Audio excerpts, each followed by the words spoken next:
It's Ben, and this is Drambo by BeepStreet. This video is going to be about a processor rack that you can download from patch storage.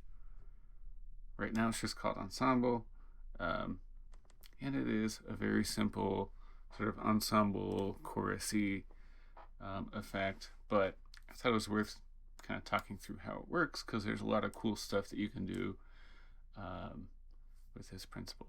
So very first, I'll just walk through how it sounds, controls, and then I'll talk a little bit about how it's built. So this is just like on basically a saw patch that is not playing in stereo.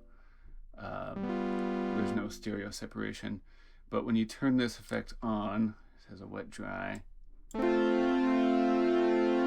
get this slowly morphing kind of like stereo sound, and I haven't fully worked out how I want this, like the audio effect, to be set up. But right now what you can do is control the stereo width. You can control how many different audio copies there are. So there's 4. This says MIDI to CV, and I should relabel it.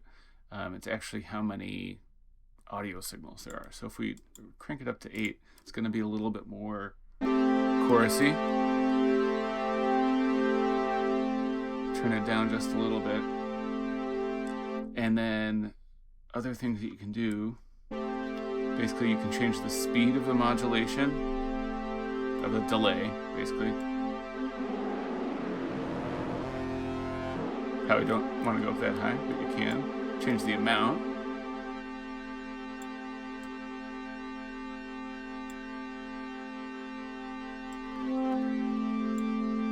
And then you can also change the range of the delay. So this is going from 0 milliseconds to 100 milliseconds.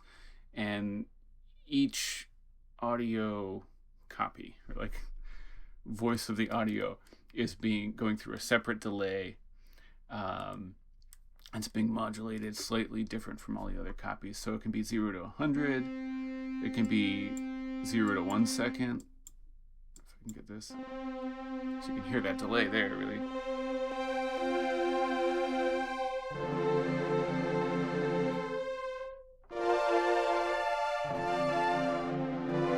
Again, it's just a saw wave.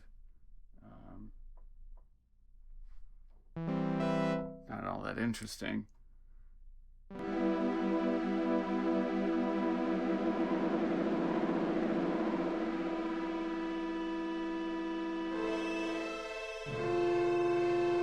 But you can get some cool sort of effects. There's no feedback in this delay. It's just each audio is like delayed a certain amount, but there's no feedback in the delay. And then you can do really short delay times too, so 0 to 10 milliseconds. And this is almost like a phasey sort of. So we can add more movement to this. Slow it down.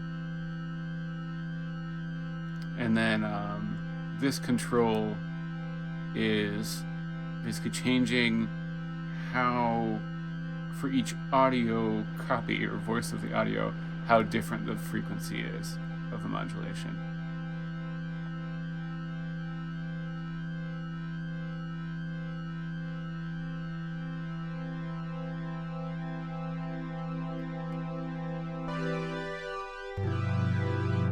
And then, so I have stereo width,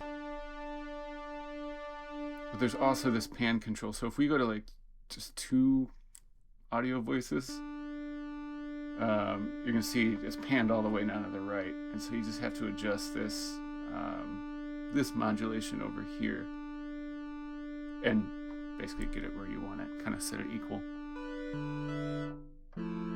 So they're barely different from each other. Let's put this scale up.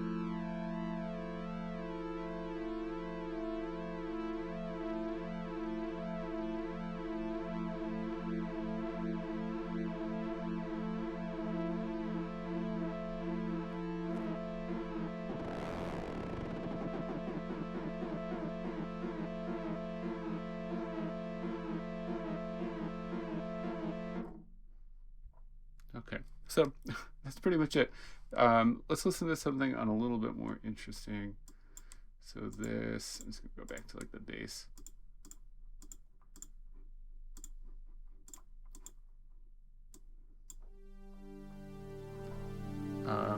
This is like it's a super saw sort of patch with 2 layers.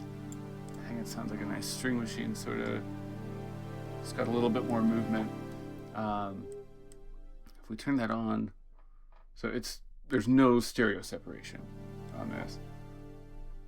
Turn the effect on. It's a nice sound. So it sounds really good on strings, I think. Probably sounds cool on a lot of effects or a lot of sounds. And then I like that really short or long delay time.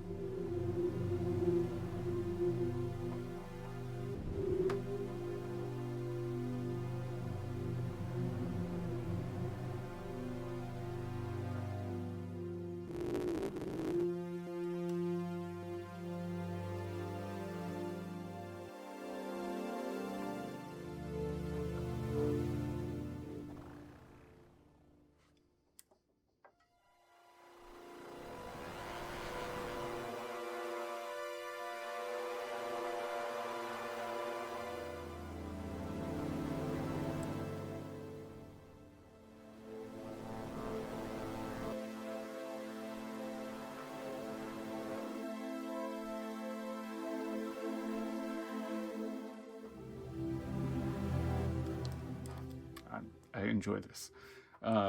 So really the reason I'm making this video is to walk through how you can get this like effect where you take one audio stream, you turn it into 8, and then you modulate it or affect it. So when you open up the patch, what you're going to see is a poly to mono module and then a MIDI to CV, and then a mono to poly. Now, that's weird. Why are we taking a poly signal from my instrument? I have 8 voices. So there's 8 different audio signals that's going into a poly to mono. It's summing it all into one audio signal. And then it's going right back into a mono to poly. We're going to do that so that we have 8 different audio signals of the sum from this instrument. And then that means that we can have 8 audio signals and slightly offset their delay. We can change the panning of those 8 audio signals from left to right and stretch it across the stereo width.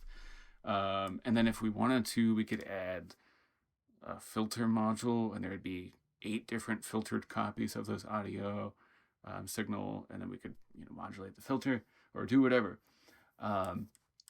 So poly to mono and mono to poly are both under the mixer section. And then you're going to see under mono to poly, it's going to ask you how many voices you want. So you can just say you want 8 voices. That would be fine. What you can also do is have it create a voice per voice from MIDI to CV. So that just gives you a little bit more flexibility. I don't know. It doesn't really matter, actually. But I like doing it this way. Then I have a voice number.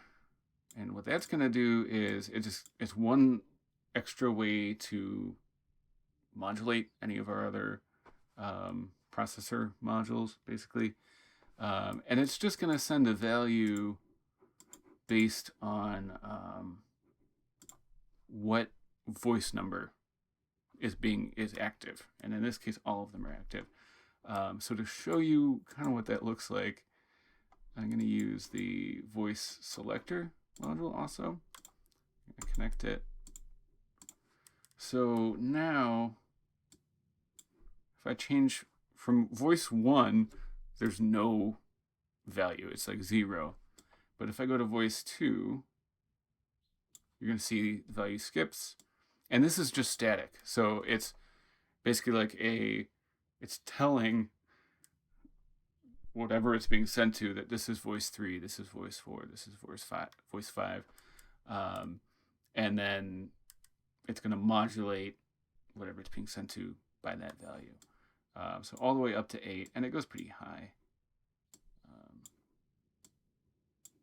So like I have my Y scale set pretty low. If I was like all the way down to where the audio setting would be, it's like you can't even, 2 almost jumps out of it. So then I have a scale setting, and because that voice number, when it's on voice 8, it's up really high, be like a huge amount of modulation. What I'm going to do is run that into a scale. So voice number into scale, and then I can shrink that scale down a lot if I want to, so that when it's on voices 4 through 8, it's not sending out a really large signal and modulating by a large amount. Now to get movement, I'm just modulating the amount of the scale, the scaling on the voice number. And then for this ensemble effect, I am modulating the scale of the delay by that voice number that's being scaled through that module. So, and then I said I also want some stereo separation. So spreading my 8 voices or however many voices across the stereo field, basically just driving pan all the way to the right and then zeroing in on what sounds good and what looks good here, so it looks like it's pretty balanced. And then only thing after that, I have just volume. Now we have 8 voices, so it's a little bit louder than if it was just one voice of audio. So turning down the volume a little bit, going into a stereo width, which if you want to, you can still hear all of that modulation, but it's flat in the center, the stereo field, or widen it up. And then you have your wet dry, and this amp is here just to bring the volume of the dry signal down, because again, it's going to sound like it's as loud as 8 copies of the audio, which is pretty loud. Anyways, I'm going to be working on this, but I just wanted to post it now, share this with you. So you can make a lot of cool stuff with this, just creating those copies of the audio and then doing different things with it. And one way that I've found to achieve that effect is using the poly to mono, summing the audio down into one stream, and then splitting it back up among 2 to 8 voices. So if you have any questions about this, you can comment in the video or on the patch storage patch. Please, please, please, if you make something cool that's using these principles, share it to patch storage, post it in the BeepStreet forum. Anyways, have fun.